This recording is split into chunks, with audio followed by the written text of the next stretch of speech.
We're back for episode 4.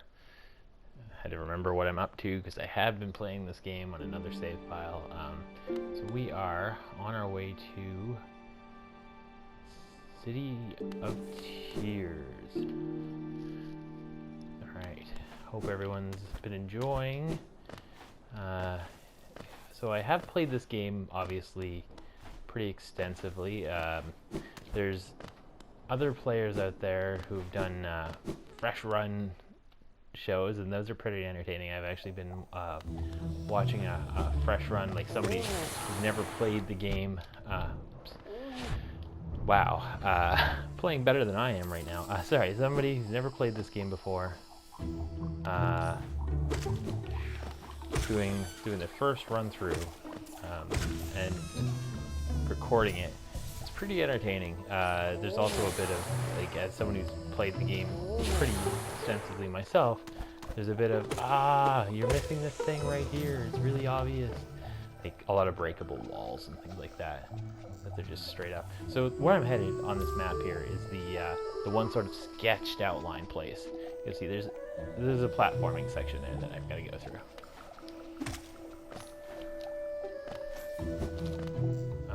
Anyway, watching them just miss what I would consider rather obvious breakable walls. Whoa, and then there's me careening through the thorns, so that's a thing too.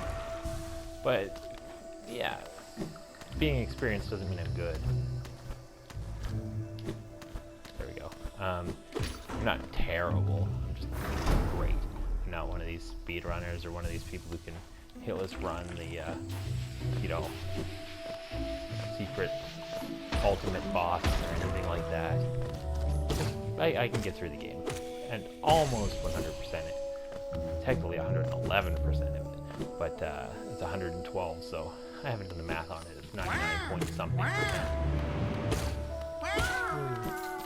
Either way, very much enjoying the game and going the wrong way right now. That's fine. Let's go this way. Not nearly as much of a detour as some of my Green Path stuff. Anyway, that was atrocious. I'm gonna try not to do that again to anybody. Although I'm sure there's people who don't mind. Whatever. I'm playing the game. You're watching, or you're not. Wow, I totally just went back in the same spot. Alright. Just be a different door. Okay, now we're going this way. This is a good sign. I know that this guy is, on the way.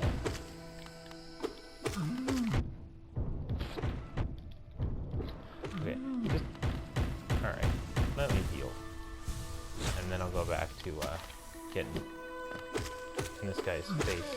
There you go. I think I've been playing on another save file where I have much better equipment. I'm used to them going down much more easily than that. Alright, this way. Those little signs, they've got symbols that look kind of like ghosts on them. They're actually usually an indicator that you're going to a different area of the game. Anyway, yeah. So that's what those are. Down we go. It's neat, because chained up over here is a gate that would, if it could open, lead to the same area we're going to. But said gate is closed. So we'll have to find an alternate route around. I just don't mess with these. I think I probably said that in the last video. I just leave them. Every once in a while you can take the time to off one of them. This isn't where I'm headed. This is sort of an optional boss you can encounter later on. I literally can't interact with him right now, let alone would I could probably beat him. Actually, I can no-hit said boss, so I don't know. I don't want to toot my own horn too much because I'd probably get wrecked by him if I could fight him right now, but I can't. So whatever, it's not even relevant. Normally I record during the day. Things have been a little bit mucky with my schedule, so so I'm doing the evening recording. It's kind of nice. Okay, so I mentioned some tricky platforming. Well, not the trickiest, but somewhat tricky platforming. This is said tricky platforming. So I'm a big fan of that move. Slide down the wall, dash off it. It's not necessary in a lot of these places, but I'm a big fan of it. I find it easy to control how you come out of it. So, but there's that risk too. So sometimes you just need to fall. Oh, and switch. That will turn that off so you never have to do that particular section of platforming again if you don't want to. And then we're going to go up and over, hop down, slide over, back and forth, down again, and dash over. Boom. Another section of wall. Now, we fought that false knight who looks an awful lot like the statue here, right? He gave us the city crest.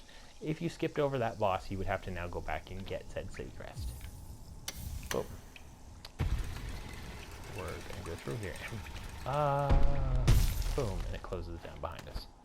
So there is an open section here. We'll be able to come through here later.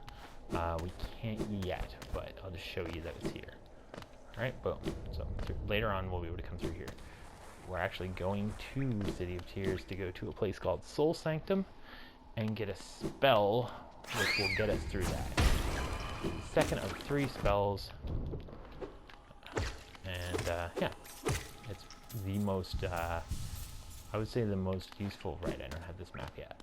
The most useful as far as utility is concerned, those spells. It's probably the one that provides the most, most enrichment to the areas you can reach. Can't go here yet. We'll come back there later. None of the other spells actually open an area up for you per se.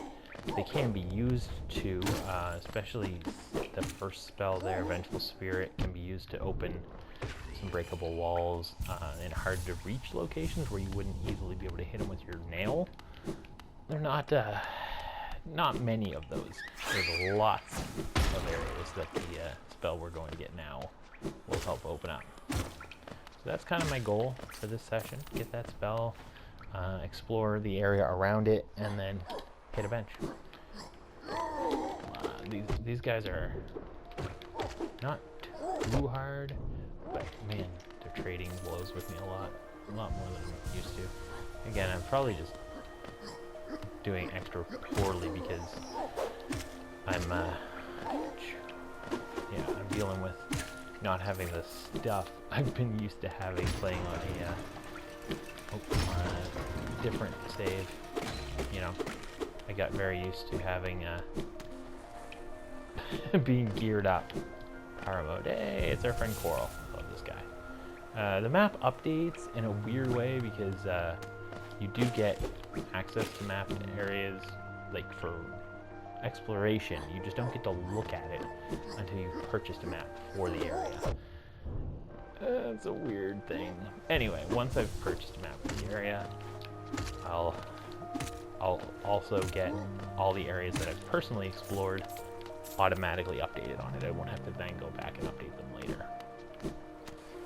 I'm a big fan of not using the elevators where you can. It often, especially going down, is faster and gives you more control, and it lets you, you know, sometimes there are floors that the elevator doesn't stop on. Oh hey, we're gonna do this right now. Probably the most important thing about coming over this way, actually, it's not even the spell, it's visiting the nailsmith.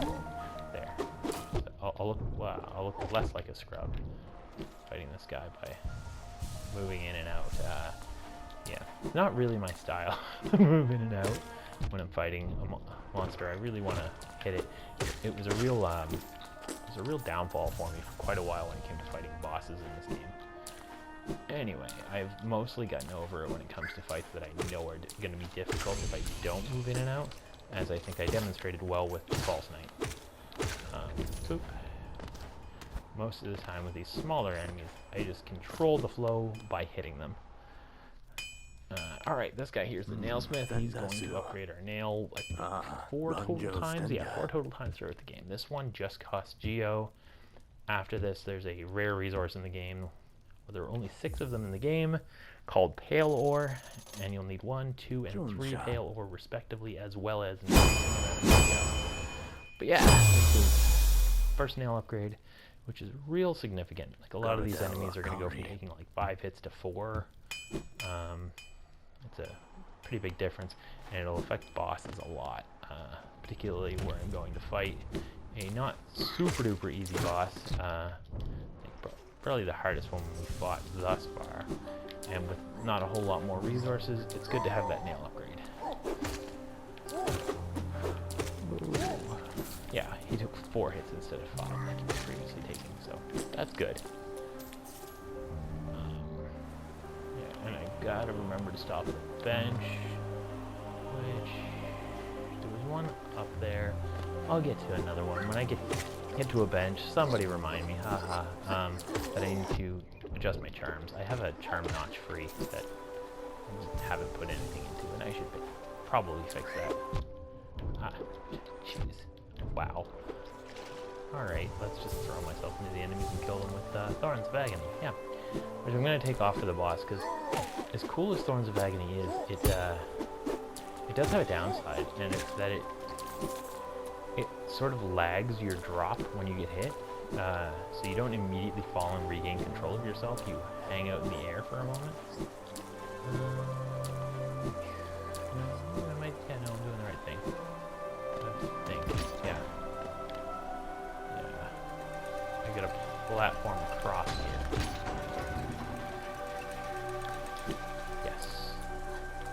In order to reach the area of the game I'm headed to right now. These guys are a little tricky when you first encounter them, but they get much easier as you get used to them. Now, I don't know if the controls have been improved since this game came out or what. Or recently, as I said, I've watched some other people's playthroughs and seen some people sort of complaining about the controls, the jump specifically being a little on the laggy side, and or something like that. And I find that the controls are incredibly responsive, to the point of really allowing for some parity there, allowing for some really challenging fights because of that responsiveness. That just wouldn't be fair if you were giving the player really crappy controls. It's one of the things I love about this game is incredible control over what your character is doing. So yeah, we're now headed to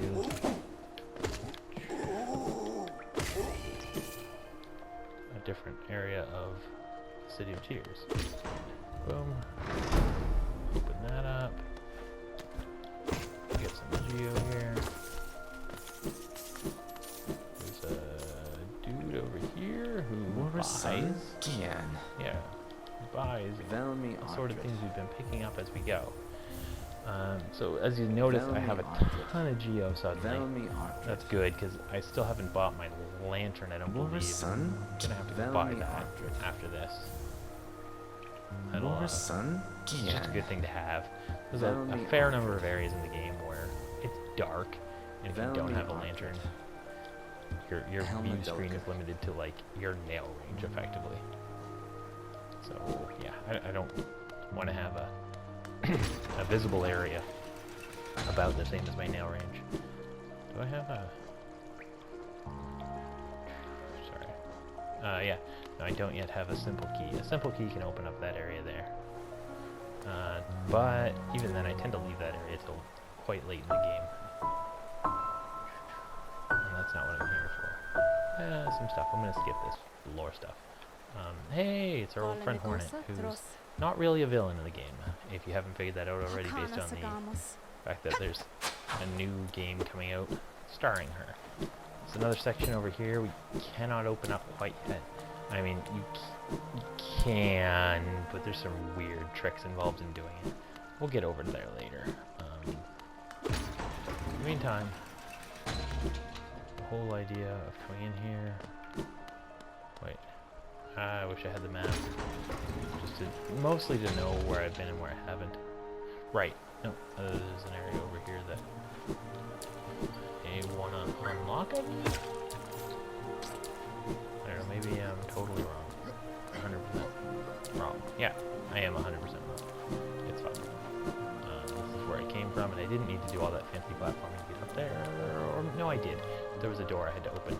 Right, up here. Yeah, I'm not a total idiot. Cool. So we're going into another section of City of Tears, a subsection, as this game does like to do. Another lever over there. Kick later. What? I affectionately refer to those as screechy death burbs. They do 2 maths of damage if they blow up on you. Really, you don't want to take that 2 maths of damage. You can help it. Another one. Oh, 2. That one thankfully was nowhere near me. Rancid egg. I don't know if I've explained those, but those are great for later on if you're ending up somewhere where you don't mean to be and get killed and don't think you can get your shade back. You would lose 2,697 geo because... What the? Huh. I just learned a thing. Apparently, the elevator blocks all kinds of stuff. Enemy movement, spells. I literally did not know that until right now. I thought I could, you know, just paste those guys with spells from the elevator, but I could not. Anyway, so I was saying, rancid eggs, you end up basically trading them to summon your shade and all your geo with it. So if you have a lot of geo, and the amount I have on me, surprisingly, is not actually a lot. It would be enough to use a rancid egg on, for sure, but it's not a lot by any major long-term stretch of this game. Anyway, I could get it all back with a rancid egg if I had a simple key or had already opened the door to the far right of Dirtmouth. Alright, Screechy Death Burbs. So mostly, a lot of these places, as you can see with fungal wastes, those levers are kind of crucial to moving through an area. You flick a lever to open up an area, or to open up an area to backtracking even. Oh, speaking of which, we'll go down to make it easier to backtrack in here later if I need to. Which there's a few reasons to. It's one of those things of when you get access to new tools, sometimes it's worth it to backtrack. You'll find things you couldn't find before. That's everything from new movement modes like the inevitable super dash or double jump. Can't get through here, you come from the other way. Sorry, super dash or double jump. There's another cool ability called the dream nail that inevitably will help us get to areas we couldn't previously. So yeah, as we get those things, those parts of the game we want to backtrack to. Hi Grubby. I am a big fan of doing sort of a big backtrack all at once. Oh. I just tried to use the spell that I'm in here to get. I'm like, wait a second, I don't have that spell yet.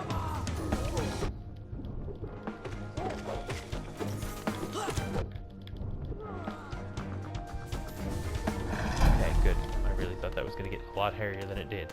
Hey, and this answers the question of where's our map maker? Right, I knew this. Pace of geo, fairly hefty amount for a bench. By map while that bench gets set up.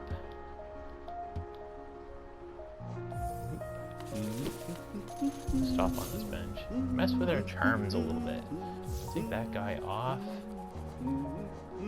And got room for 2. I think if I'm gonna put on, there's room for 2. I'm gonna put on long nail. That's one of those charms I don't use often enough. Alright, and I'll go this way. It's a little detour. Hey, there's Zoe. I didn't even know Zoe was here. That's wild. Things you notice on, you know, concurrent playthroughs. I'm going this way to open up another area for backtracking purposes later, as well as a station. Yeah, I tried to come up this way earlier, couldn't open it. Now I can go through there, because I opened it from this side. And, now that I think about it, there's another little detour I'm going to pull before I go too far. We're going to go this way.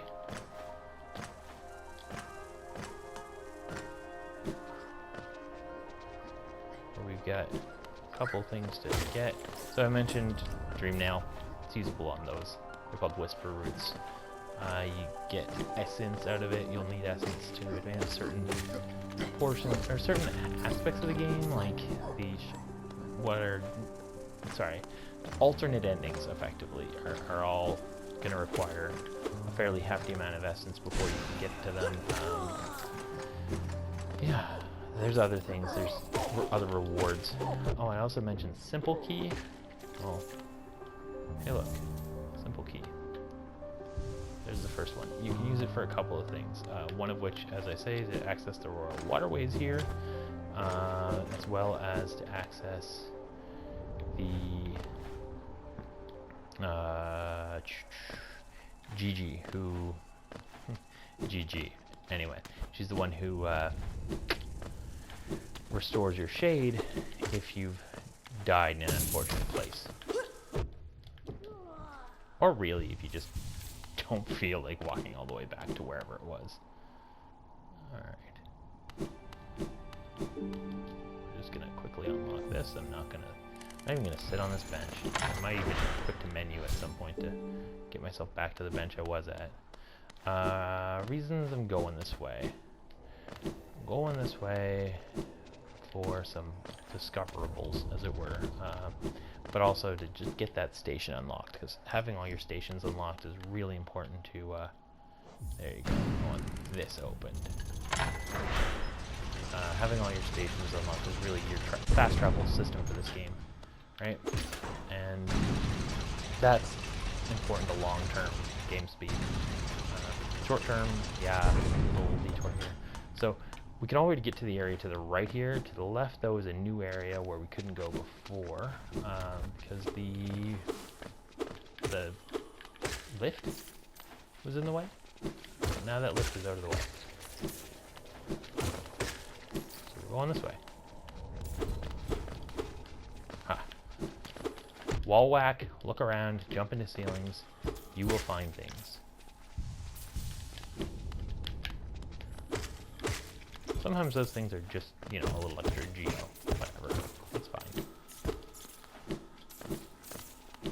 You also see there's an area with spikes on both sides.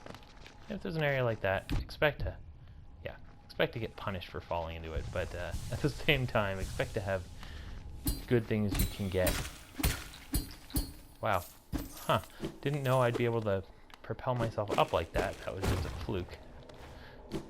But it looked cool, and it got those enemies dead without me getting hurt. So yeah. Boom. Get these guys dead too. Finish getting this here.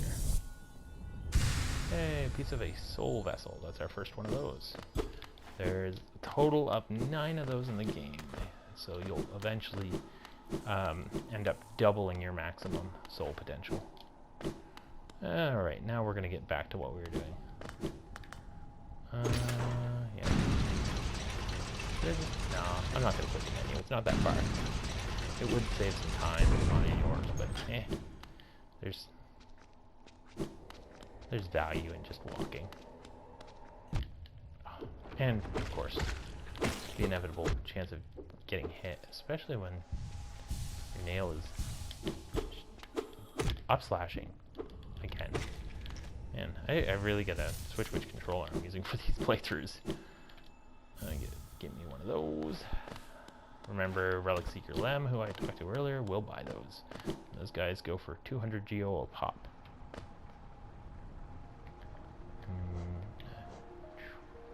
It's the only one I've got right now. Okay, so from here, I'm going back this way. And also, one of the reasons to not sit on the bench is it respawns all enemies whenever you sit on a bench, except for, of course, one-time only enemies. So that would include your bosses and most gate guard type enemies. They won't come back when you sit on the bench. No, we'll sit on this bench. Whether I wanted to or not, I was gonna. But this has me in the right area again, so. Oops. Problem with this controller being fussy right now, with the pushing up on me. It's also gonna talk to people that I might not have wanted to talk to.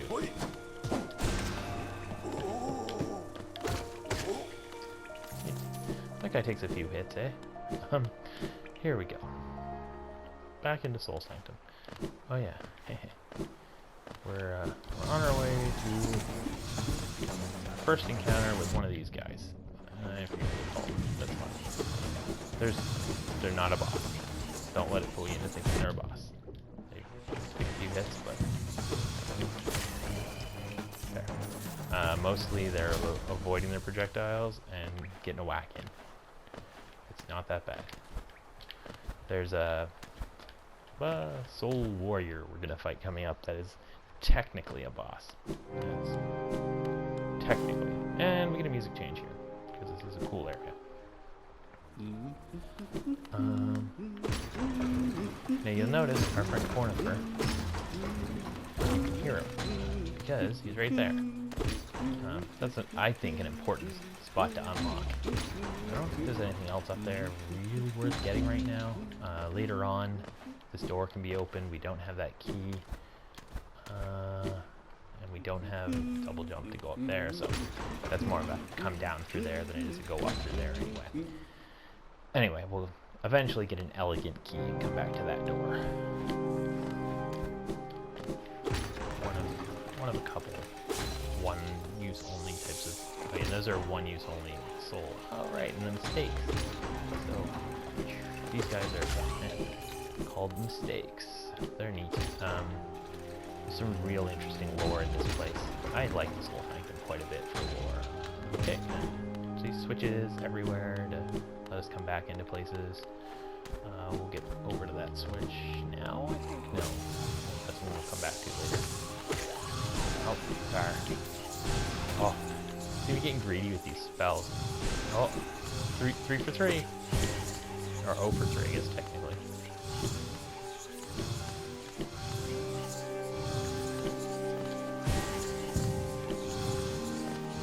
Really bounce around. It's teleporting a lot more than I'm used to him teleporting. I don't know if it's because I'm chasing him. There we go. They're not that difficult typically. Not that he was difficult, he was just elusive. Again. Yeah, okay. No, can't go that way yet. There's a switch down here I have to hit first, right next to that mistake. Gotcha. Tablet here. Again, didn't actually need to inspect that. Controller's doing controller things. All over. You notice once again I'm taking advantage of the terrain to heal whilst blocking an enemy. Interacting with me. There's a number of times where that's especially pertinent. This is a good time, but there's times where it's really almost crucial if you're new to the game. There's one optional boss. There we go. Speaking of bosses, this one's not optional.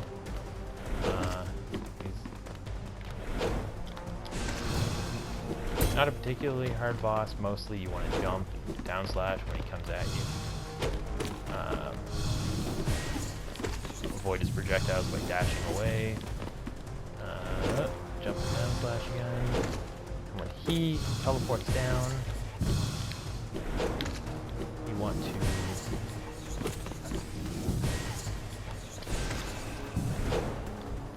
sorry, you just want to sidestep like that.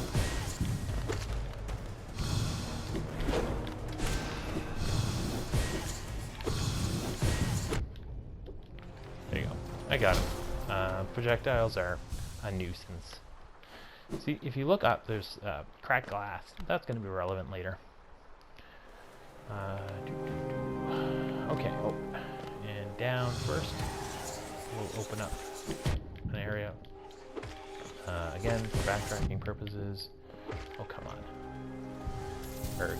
I did far more hits there than I generally would like to think I do with that particular enemy.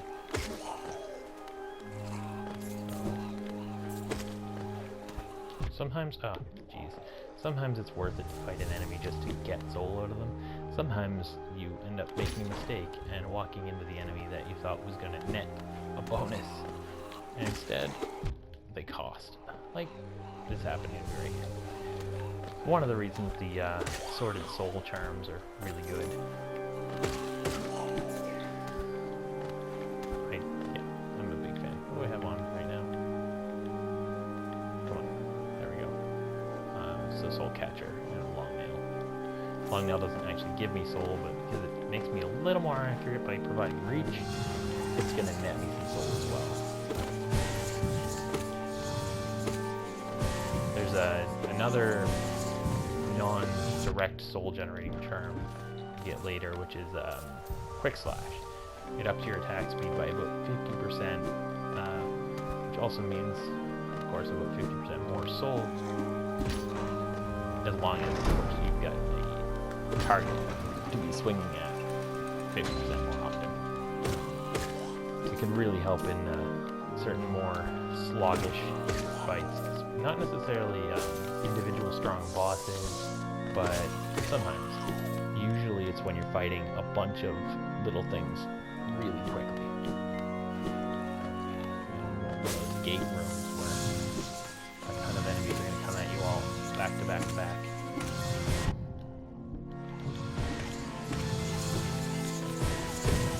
See, not a boss, but two of them at once feel like a boss. Little. Not a particularly difficult boss, but I guess they did more damage to me than the Soul Warrior did, didn't they? Oh, and there could have been 3 of them. Even better. That one guy. Alright. We'll get through this. So, crack glass. Clicky clicky. That clicky clicky sound is something to keep an eye out for as the game goes. Usually it means something can be broken. There's one particular enemy in the deep nest area that also makes that noise. You'll become familiar with that when you do. Alright, this way. Yes. And I like to heal up as I go. As a watcher, I'm not gonna lie, when I'm watching somebody play and they're not healing as they go, I'm probably screaming at my screen to heal. This is not the right way. This is backtracking. Oops. Check. Pretty sure the right way is this way. Oh yeah, that lever was to open up an area to make it easier to backtrack, wasn't it? I don't know if you heard that little dong sound. That's always a good sign that you've opened up something new.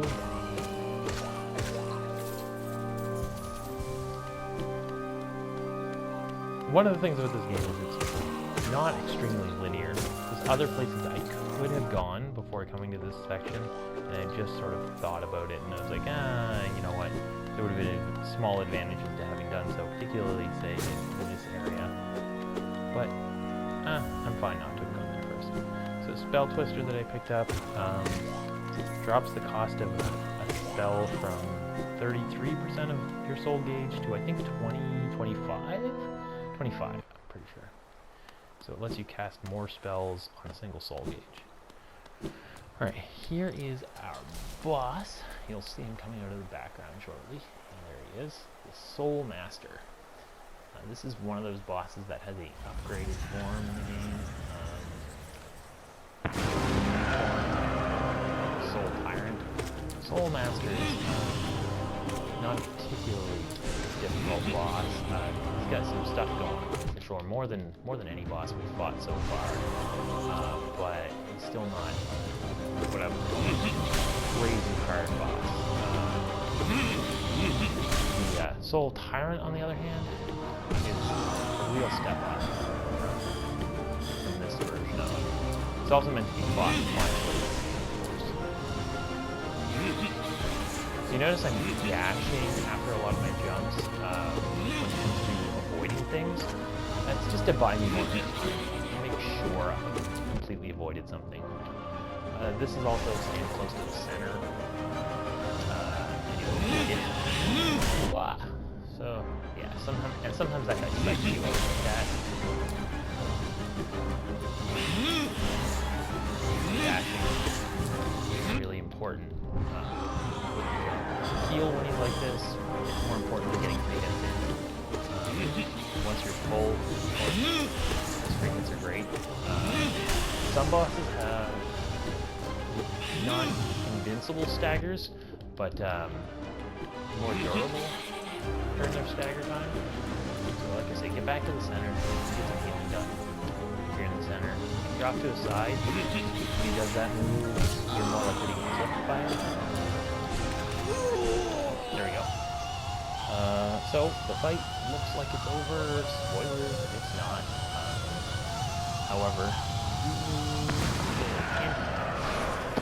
we're learning our new spell.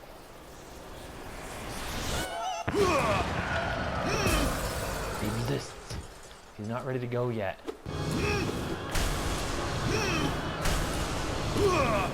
Notice I'm up flashing. You can get the cheap shots in that way. Cheap shots are good. Oh, you know what? Got him. Throw a spell in now and again. You got more souls than you are missing mass fragments, effectively. There. Now we'll get our spell. The location of his corpse will be relevant later. As I said, if you want to, once you've got your dream nail, come back and fight a harder version of this guy, you can. Desolate died, and we're going to get to try it out. They even were generous enough to refill our soul gauge and knock down any masks. So I'm just going to get to really belligerently use this spell. Now, there's obviously a spot to use it right there, but I am a big fan of look around before you go through something you might not be able to come back through easily. So it wasn't much anything. There's some geo up here. It's good. Take it. There's a soul refill up there, but I'm not going to use it because I don't need it. Then we're going to try it out. Boom. There's a door here. It's locked. We'll open it from the other side in a bit. I'll heal up. Nope. Maybe I'll open the door for the rest. There's that clicky sound, right? It's enticing, but one of the things about looking around is it helps you avoid missing things. Now, again, I'll go down. The thing I can avoid missing is not there. It's up this way a bit. No, it's not that. Look.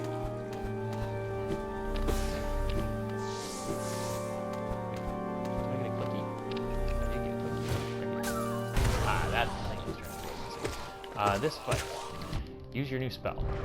Tried it. Really helps when you get crowded in. Not only that, it provides, I think, a quarter second or a half second of invincibility frames, which are something to be experimented with as you become a little more familiar with the controls and fight timing. Certain enemies have predictable attacks, and if you can time one of those hits with said predictable attacks, you can often avoid them while doing damage. It's a really clever way to go hitless or even just get through a boss fight, which is giving you a lot of trouble. Also good for, like I say, dealing with hordes of enemies, like what we just fought our way through, and like there's a grub, and like certain bosses. So I think that's 2 grubs I've rescued. I haven't been tracking stuff as well as I normally do in my videos. I put it in the comments, or into the description rather, what I achieved. I think it's 2 grubs. the soul vessel fragment, simple key. Doing pretty good. Okay. Then we're going this way. Work our way. Oh. And dash right into an enemy. I'm good at that one. Alright. Soul. And once more. Crash, crash. And again. Crash. Sort of shortcut to get it. So yeah, that's going to open up a whole bunch of areas in the game for us, which is great. My goal right now, though, is a little shopping trip in Dartmouth, and then to sign off. So we go this way.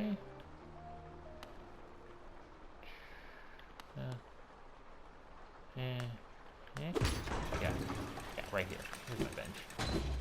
And I'll update my map like there's another bench, like you do. You see we've gone through all of Soul Sanctum. Boom. Go up to the stag station, that's over this way. Which I guess I could have just come up here later. I don't know. I didn't think about it at the time. Would have been less backtracking to come up here after getting the Soul Master. Apologies, I'll try to plot that sort of course in the future. So these guys here are a nuisance if you're fighting just one. If you're fighting more than one and they don't do something suicidal, like kill themselves on spikes, they will murder you. So if you're gonna try to rush past them, do it quickly and decisively, because they'll kill you if you're fighting 3 or more of them pretty easily. The little one here, Evie, she's been known to end up drawing a bunch of them on herself and then being like, oh no, they're gonna kill me, and handing me the controller with 1 mask and 3 monsters, and like getting a look of, really? This is when you're gonna hand me the controller? Not, you know, just to get you through this section? No, of course not. Anyway, she's come a long way. She's aside from the more difficult bosses, she's been doing her own playthrough. And I say aside from the more difficult bosses, but like, I've killed Nightmare King Grim for her, just to just so that she has the high-level Grim Child, because she likes that. And you know, make her gets happy. Okay. I think I can get 2 vessel fragments here. If I get both, I might only be able to get 1. Either way, getting 1 is, it's only 1. It's whatever. I need to get this. I'm holding on to a simple key, so I'll continue to do that, because generally I don't need any of the things that I can use it for. And if suddenly I change my mind, it's fine. I can go to those areas. I have 1. So, and as far as map stuff, I've got all my map making supplies that I need right now. So great. That wraps me up then. I hope you enjoyed the video. Keep watching. Thanks again.